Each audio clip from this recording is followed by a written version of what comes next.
Welcome to the Overlooked Motel, a place where underseen and unappreciated films get their moment in the spotlight. Today's pick is a film that I blind watched on Shudder last week. I didn't take in the trailer or read anything beyond a single sentence plot crunch prior to jumping in. That lack of context made A Lonely Place to Die all the more enjoyable for me, so I will be especially vague with my analysis to ensure anyone who hasn't seen the film will have a similarly pleasant experience. A Lonely Place to Die is unpredictable, intense, and rife with tension from the jump. It's a horror thriller melded with action and adventure conventions in the vein of The Descent. If that doesn't pique your curiosity, I don't know what will. The setup goes like this. Allison, Ed, Rob, Jenny, and Alex set off on a hiking excursion in the remote Scottish Highlands. What starts as a routine day of hiking takes a sinister turn when the pals discover a young girl buried in a subterranean bunker. Naturally, they liberate her, but the child doesn't speak any English and isn't able to provide any helpful information to her rescuers. Making matters even more dire, whoever is responsible for the child's capture eventually catches up to the comrades and attempts to recapture the young girl with deadly force. I love the way director Julian Gilby seamlessly melds action and adventure tropes with horror conventions here. It's a mixture we don't see terribly frequently, but when executed effectively, that combination makes for an intense and thrilling viewing experience. Believe me when I say that the execution really is on point here. I won't speak at any length about who lives or dies, and I won't say anything about when or how. What I will share is that characters who may or may not meet an untimely demise often do so in shocking and unpredictable fashion. There is one tragic sequence in particular that absolutely floored me.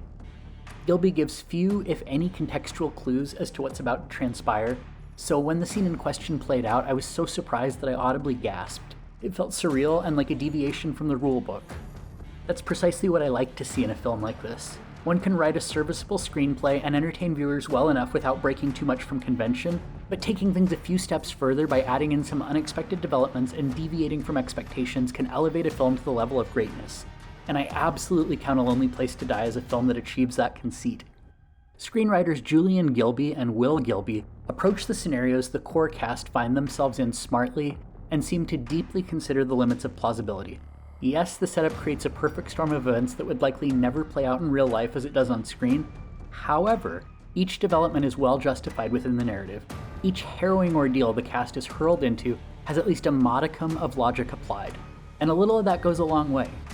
I will suspend my disbelief if you give me a reason to do so. Thankfully, the flick strikes a smart balance that gives us cause to set our disbelief aside and go with it.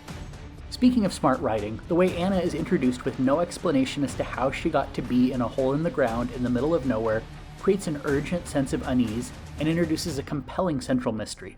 That is quickly amplified when we learn that the young girl only speaks Croatian. Matters get even more intense from there when whoever is responsible for Anna's capture realizes she's missing. Her captors speak English, but they most certainly are not open to talking or negotiating. What follows is an intense cat and mouse dynamic that doesn't relent until the credits are rolling. The tension building begins long before the proverbial excrement hits the fan. Wide shots of members of the core cast scaling the face of a mountain near the beginning are anxiety-inducing in the best possible way. There's a sense of untethered terror as we look through the perspective of the camera at an ungodly elevation. That's a tactic I love. It instills terror and makes my palms sweat. It's all I can do to keep my eyes on the screen, and I'm not even deathly afraid of heights, but it's like an involuntary reaction. It just feels unsafe and unnatural to be voyeuristically watching these characters from what I'm certain must be about 4 million miles above sea level. The foreshadowing doesn't take long to pay dividends. Mere moments into the movie, a jaw-dropping mishap plays out that sets the tone for what's to come. After the harrowing ordeal at the onset, we're briefly lured into a false sense of security. Spirits are high. The route they've chosen to climb is a good match for their collective skill level. They've packed a picnic lunch and all presume the day will be uneventful. What could possibly go wrong? As it turns out, plenty. Within moments of setting out to scale the rock formation, the outdoorsy friends happen upon Anna, and everything unfolds at breakneck pace from there. My only negative critique is that I wish the reveal of the central antagonist was postponed a bit. The anticipation of who is after the core characters and why creates a state of panic-laced intrigue. Were that sustained for an additional 20 minutes, A Lonely Place to Die would be a near-perfect horror film. As it stands, the placement of the reveal detracts slightly from the experience, but that's a minor qualm and one I'm happy to look past in the grand scheme. A Lonely Place to Die is an intense affair with ample twists and a rousing finale. I implore you to seek out this underseen thriller at your earliest convenience. Should you like to do so, the flick is streaming on Shudder as of the publication of this video. That's all for this installment of the Overlooked Motel. If you want to chat more about underseen and underrated films, feel free to hit me up with your thoughts on Twitter, Threads, or Instagram @FunWithHorror.